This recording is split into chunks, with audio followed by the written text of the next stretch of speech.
Don't forget to mark your calendar, March 2nd, John Wayne starring in The Alamo at the Pines Theater. Josh, did you honestly just say, remember the Alamo? Yeah, I guess I did. But it's going to be great.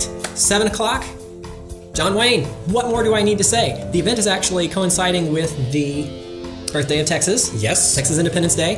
And it's sponsored by the Lufkin chapter of the Daughters of the Republic of Texas. All proceeds benefit the chapter's scholarship. So, go see it. The Alamo, March 2nd.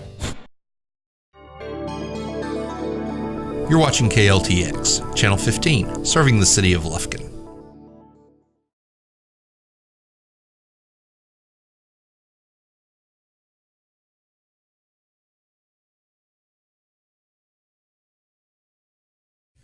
Today on Screener to Stream It. Hey, do you want to see my impersonation of a cyborg?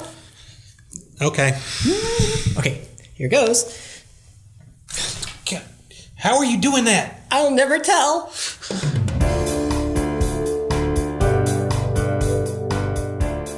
Alita, Battle Angel is rated PG-13 for sequences of sci-fi violence and action and for some language. It is the story of the title character, Alita, who is a cyborg that's found in a junk pile by a humanitarian doctor named Ito. Surprised to discover that she was still alive, Ito uses his medical expertise to give her a new body. But there's a catch. Ha! Isn't there always? When she wakes up, Alita has no memory, and so she ends up staying with Ito.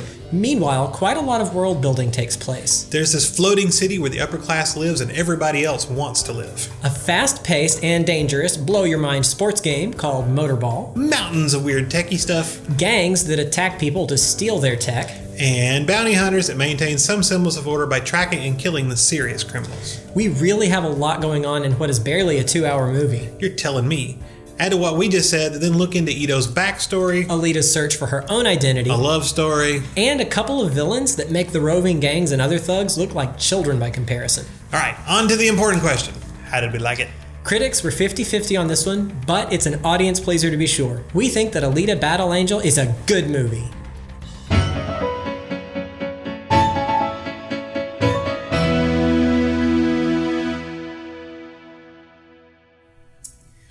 So we're talking Alita Battle Angel. Very exciting. I don't know about y'all. I had a great time at the movie. I did. I really enjoyed it. It was very fun. The funny thing is, when we watched the trailer for it and did the trailer reaction, I said I was a sucker for world building. Yeah. And this gave me one of my favorite things about the movie is the world building, and one of my least favorite things about the movie is the world building. So you got a whole pair of dips there. Well, so what happens is I really like the world. I love the aesthetic. I love the little cars driving around, the cyborg guys. Like, everything was just really eye-pleasing to me, and I really enjoyed that. The problem was, one of the big letdowns for me was the movie was basically an advertisement for a sequel. Oh, such an advertisement for a sequel. Like, there's all this build and setup and haha, just kidding. Hey, come watch the next one. But so the problem was, I was so invested in that world, and I was so in love with that world and several of the characters. Yeah. But I just want more. Like, I didn't get enough of that world. I don't think that's a bad thing. They say leave them wanting more. I want to watch that sequel. It needs to happen. Oh yeah, I do too. But at the same time, there's like, I have this emptiness where I didn't get everything I wanted. You're not the only person I've heard say that. Right after the movie, I heard other people saying, man, it feels like that was just the only reason for that movie was to set up for the sequel. And I kind of see where they're going if you're looking at the plot of the movie. But if you're looking at just the development of the main characters, I think looking at that as the main plot, you may feel somewhat satisfied with the ending. Well, when and it wasn't just the ending, like, so we were arguing over who, what was it, Nova. So like they showed Nova, and I'm looking at him like, was that Ed Norton? It was! Well, then the credits roll and there's no Ed Norton, and I'm like, man, that had to be Ed Norton. And so I looked it up, and I'm like, it was Ed Norton. But while I was looking it up, I saw that like Casper Van Dien was in the like credits, and there's quite a few, like Jackie Earle Haley. I did not recognize him at all in that one.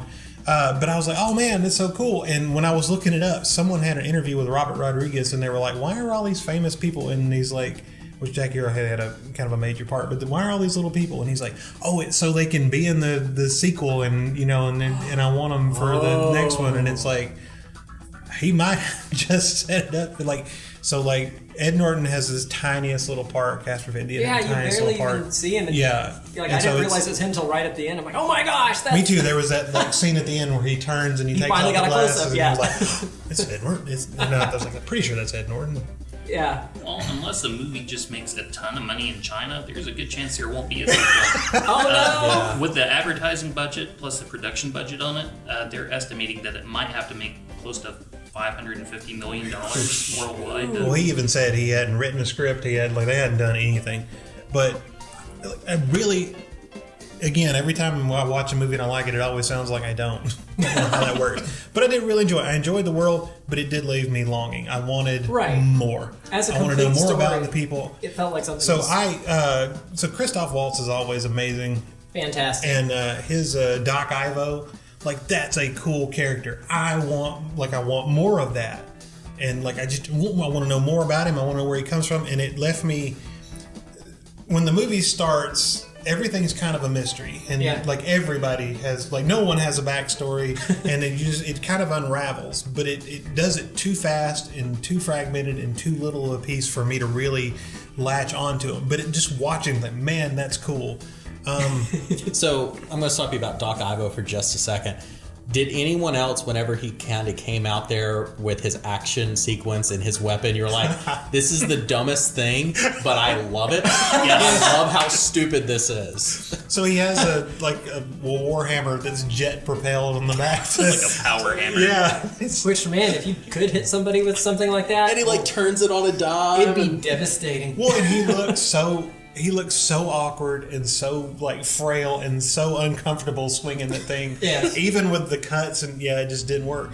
And I was because that was kind of our first like action-y thing in the movie, and I was like, boy, this is not going to be good. But once they cut like Alita loose and was like, here, whoop some tail, then it was like, that was actually cool. I actually enjoyed her robotic cyborgy flippy turny punchy things. So I couldn't really tell, and I guess that's where you want to be, is where you can't quite tell. And I never did find satisfactory information. Was she like totally 100% CGI the whole time? I think or she were they might have doing been. like masks and Because all the behind the scenes stuff I've seen, it's her in motion capture. like she had all the motion capture? Yeah, stuff on her face. So I think that's kind of what I suspected. But since I couldn't quite tell, that makes me happy.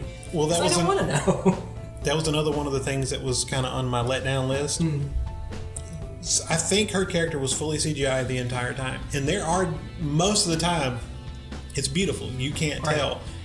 But when she hit the water, and when she went, they took her out to the lake, and she's walking through the water, it was, it looked like 1994, like, hey, look, Mom, what Microsoft Paint can do. I mean, it it was bad to me, and I could be wrong, but it was so bad. I was like, man, why? It was funny to me because there were several scenes where it goes a close up on her. I'm like, that's definitely CGI. Then it does reverse cut to whatever that guy was, her friend there.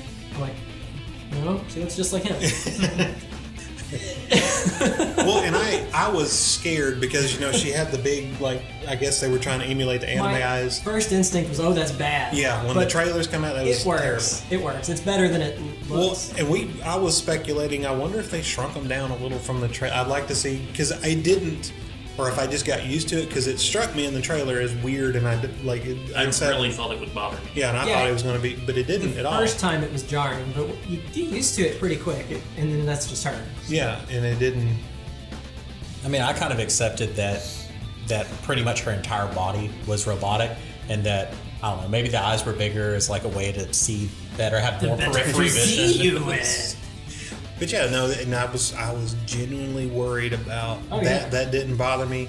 I was kind of worried about because when Ed Skrein, when he's the like cyborg bounty hunter, and he's pretty much all metallic except for the face. Oh, the attention to detail that went into it. Whenever he turns around and like his back piece, did the mouth move or was that just me? I didn't like notice it seemed like it. Like there was so much detail on him, and it's like that's like the Robert Rodriguez signature right there. Yeah, but again, in the trailer, when I saw that, I went, like it was cool flashing in the trailer, but I'm like 20 minutes of that, and it's gonna be right. And it didn't. Like he looked cool, he looked right. Like they did an exceptional job with the visuals throughout this entire thing, whether it be the background, the foreground, the people, the whatever, everything just looked cool.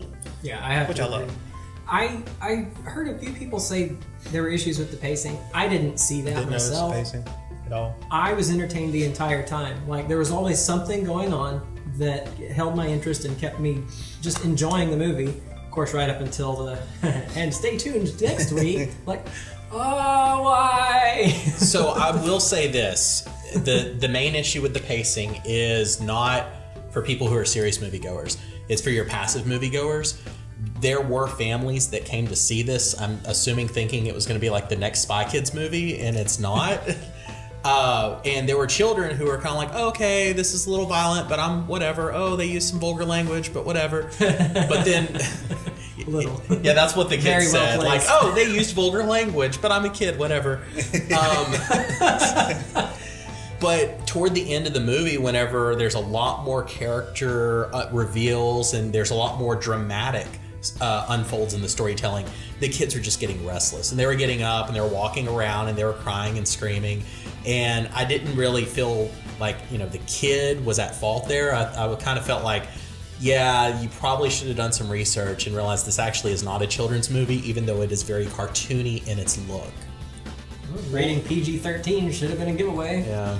Well, and I think we were talking about the anime eye thing, and I just remembered, but like one of the things that got me is everybody had, and you were talking about you couldn't tell the difference between the boyfriend and Alita. like the light on their skin and the way it played. Just Right. like, Everything is slightly cartoony looking, and that may be how they kind but of got it around. made everything blend together Yeah. and work. Yeah. And it was almost like watching a CGI, like a full CGI movie. Like they just smoothed all the real stuff just a little Just a bit. little to make it sell blend. the- Yeah, and then but it made everything else work. It didn't make it, jerky or stand out, and I thought that worked really well. That's been kind of an ongoing theme. If you look at Robert Rodriguez as an artist and not just as a movie director, that's been kind of an ongoing theme in his films, is the blurring between the fantasy and the reality aspects and the retelling of stories, and where does the true story kind of rest. And he's gotten to the point, I think, where he's able to do that in just every single shot of a movie like Alita. Well, all right, y'all can argue or agree or whatever you feel, but so Robert Rodriguez, to me, is a lot of times style over substance. Like his stuff is beautiful and it's neat and it's fun, but a lot of times you miss that deep character development and things like that. And I kind of felt the same way here. Like they did do some character development. There was some backstory, but it seemed very glossed over and kind of rapidly done for the sake of, hey, look at this cool, shiny, And again, I'm just talking like I didn't like it. I love the shiny. I like the, hey, look at this, that's cool. I was really disappointed in the fact that I liked everything so much and I just wanted more of it. I almost wish it was a TV show. Right. If it had been a serialized TV show where you could have spent time with this character and this character and this character. That being said, there was one character I absolutely loathed and I hated. Vector? No, I love Vector. The boyfriend. The boyfriend. Oh, yeah. Was that Hugo? Hugo, yes. Hugo. Oh, I hate the boy. And the funny thing was, and I was like, maybe I just hate it Okay, he because was he's wearing like cat eye makeup or something. Like it was bothering me. Does anyone else think he looks like a young Robert Rodriguez? I didn't think about it, but he kind of does. Yeah, I didn't think about I that. had to look at the credits at the end to make sure But- that wasn't one of his kids. I was like, man, I really thought when I walked out, I just didn't like him because he was the pretty boy. But I liked him when it started because he was kind of like Han Solo, right? He had the leather jacket and he was kind of a rogue and I'm like, this is gonna be all right.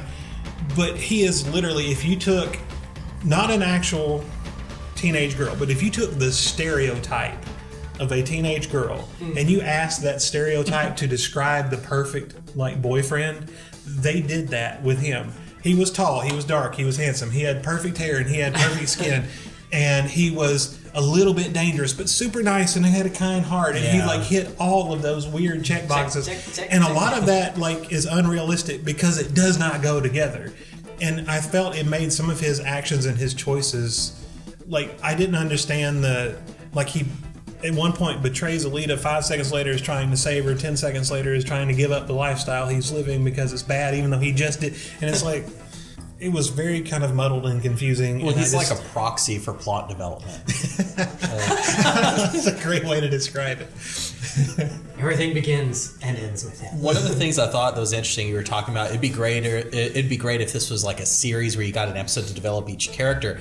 Books. He's right off the trails of that with well, not right off the trails, but a couple years back, from Dusk Till Dawn series that he had been working on. That's kind of what he did with that. Each episode, he dived into a different character.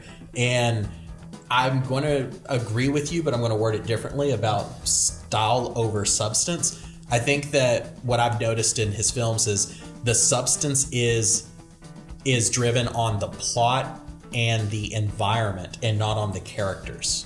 And so if you're used to seeing stories with character driven, which most of us are, it can kind of feel like, well, it looks pretty, but there's no soul to it. For me, this is kind of a change from what Robert Rodriguez usually does too. I think of him in terms of small movies. They take place in kind of a small area, not a whole lot of people. And this just builds this entire universe, and this is something new I haven't seen from him before. And so I'd like to see this continue and continue to flesh out. Please, part 2. Yeah, I know, and like I said, I really did enjoy it. I was really happy with it. But it left me wanting more. And like you said, that's a good thing, but it doesn't make me happy right now. It doesn't make me feel happy about it. And there were some questions that got answered, but it didn't, not fully, and it felt rushed, and it felt just kind of slapped on so that we have an answer. They certainly raised and that probably comes back to that's a character development, so whatever, instead of the... Certainly raised a whole lot more questions than they answered. Yeah. I am wondering, though, if, hopefully, when they get to the sequel, because that, like, the last, 2 minutes felt like and suddenly it's so far later, and you have now achieved this thing. Yeah, it skipped 5 years. Well, what about that? Or one winning season, I guess technically. That sounds interesting. Like, so maybe they'll go back through that? Who knows? I mean... Well, that was my third big... So, the story, and didn't realize this, it's not advertised, didn't realize it when it started, but the story is basically around, and this is a loose interpretation, but it's basically around this game called Motorball. Like, it drives, like, it's the foil, it's the drives everything. And it's dumb. I want to know the rules of Motorball, and I want to start a fantasy Motorball league. It's very simple. Take the ball, put it over there. By any means necessary. Using motors. Using motors on your wheels. Motorized skate. But the thing to me was, like, the premise, like, so not just the rules were dumb. Like, the premise is dumb. You have a utopian society that lives above everyone else. Yeah. All right, then we have this game where we take the most horrible, degenerate, violent people we can get, throw them together, and then whoever wins gets to come live with us. Well, isn't that kind of a commentary on I know pro sports? But at the same time, I'm thinking, no one is going to go, yeah, they're not really letting you up there when you win this thing.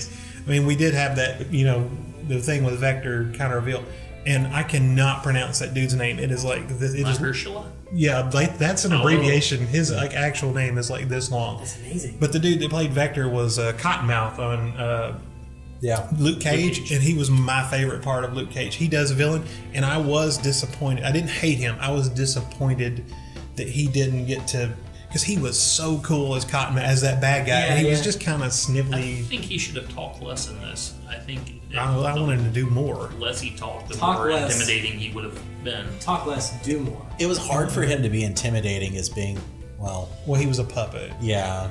And so it's kind of like, you couldn't take him seriously, because at any point in time, he just shut down, and now he was someone else. All right. I think one of the silliest and funniest lines, sorry if it's a little bit of a spoiler, but whenever they go off the course, and then the announcer is just like, oh my gosh, no one's ever done this. And I'm like, how is this not a disqualification if no one's done this? They're not even in the arena at this point. That's why I said it was ridiculous. It had no point. I mean, and a lot of movies have done this before, but it just, I don't know. It seems like there could have, with the world you had and the characters you had, it just could have been so much more. I didn't get what I wanted. My guess is that's something from the source material that made more sense when you have, several books to explain and develop all that, and you don't have time in a barely 2 hour movie. Yeah.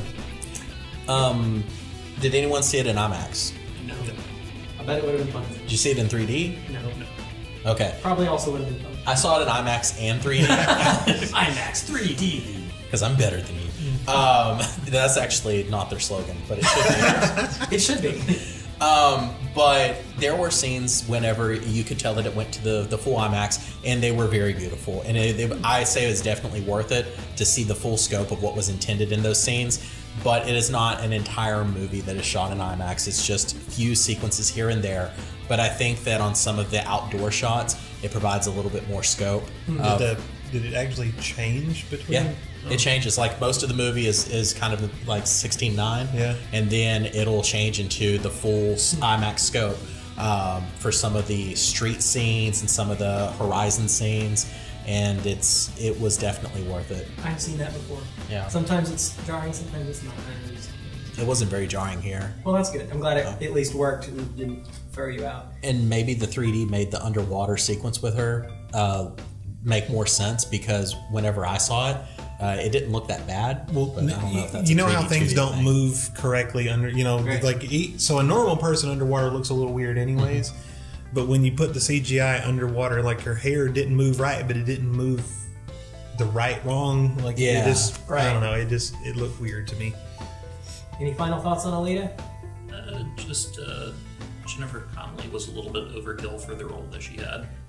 Yeah. Well, there was a lot of did not realize that was Jackie Earle Haley at all.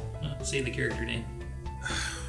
I can't say the character Oh name. no! I can't either. It's like GW. It's a lot of letters. It's a lot of letters. Yeah. Oh no! All right. So do y'all recommendations. have? Yeah, I do screening want to go options. last because I have a ton You of go them. last. I guess I'll go. So, like I said, my favorite part of the movie that kind of leaves it as a standalone movie that you could enjoy is the development of Alita, from her being found all the way to her kind of being a heroine at the end. If you like that kind of development of humanity and a character, I would recommend Ex Machina. It's kind of an independent movie from a few years back. It did get nominated for some awards. It is a very different movie. It is not an action movie. It is not a family movie. Neither was Alita. If you're kind of disappointed that Alita wasn't a family movie and you really wanted to get something to take your kids to, literally any Spy Kids movie. Any of them. Yeah. Okay, so I had a movie that I've been planning to do on this the whole time, and I'm changing it now. Oh. Because after we talked about Motorball, it just made me want to watch Rollerball. Rollerball, Yes. which is a That was much one of better mine. movie. The 70s version, James Caan, seek was it one of out, my watch it, recommendations. ignore the Chris Klein movie. I like the Chris Klein one too. Well, I'm going I'll with. see that. I'm gonna admit a bunch of them. I'm going sadly with a movie that wasn't that popular for reasons I get it, but I'm going with Ghost in the Shell. Okay. And you could Same go the thing- cartoon. same If you kind like of the feeling, cartoon yeah. better, go for that or the anime one because Yeah. that one's great. But mainly it was the world building and the blurring of the lines between human and mechanical are very closely related in these because you've got the cyborg main character, which had no memory again, and Alita was a lot more fun than the movie Yes. Scarlett Johansson Ghost in the Shell. I thought Alita was a much better movie. Than It was Scarlet just Ghost in the Shell. felt tighter, faster paced, and I can't speak to how true it is to the source material. I know the Ghost in the Shell movie, it was weird. Everything looked exactly the same, but was different. Like it's Yeah. hard to even explain it if you hadn't seen the original. It was fun, just not as much fun as Alita, I thought. Well, so like I said, I had a bunch of them. Realistically, you were going to go with The Fifth Element, right? I was. So the best recommendation I really can give is The Fifth Element. If you want that sci-fi world with cool stuff, and it had what I thought was a really great story and was a lot of fun, I really enjoyed The Fifth Element. But as I was watching this movie, like all these other movies kept popping into my head, and like most of them are going to be hated. Rollerball was one of them. Double Dragon. Oh Like- wow! But not all of Double Dragon, but the Abobo, the muscle guy, like when again the Jackie Earle Haley character that I can't pronounce, like the bad guy in that and the bad guy in Double Dragon, he was this giant, muscly, like way over the top, large, and that just kind of reminded me. And you had a little like supernatural stuff in there, and I know everybody hated that movie, but that was one of them. But my recommendation, and it's another one that most people don't like, but Judge Dredd. Not Dredd. Not the good Dredd. Not the good Dredd. Because the good Dredd is good. It is really good. I love the new Dredd. It's ultra violent. But it doesn't, I don't get the same connection that I do with Judge Dredd, the Sylvester Stallone, Rob Schneider. But it just has this crazy cartoony world that they're in. The story is not similar at all or anything, but just for that crazy over the top dystopian future world and desert family, just all that, and they're pieced together out of junk, and they have the I can't remember what the robot's called. They have the big robot that is they're trying not Terminators. Yeah, that they're trying to put back together. So all that visually just reminded me of Judge Dredd, and it is a terrible movie. It is a panned movie pretty much by everyone. That one's so bad it's good. But it's fun. It's so terrible. Fun. It is fun. So you can watch. If you want a good one, go watch Fifth Element. If you just want to have fun with a bad one, then watch Judge Dredd. What about RoboCop? I was thinking Ed 209 the whole time. With the enforcement droids. I don't know. It didn't give me the same world because it was kind of set in a contemporary world, so it just didn't give me the same feeling. RoboCop 2, where he's got the screen. Such a bad movie.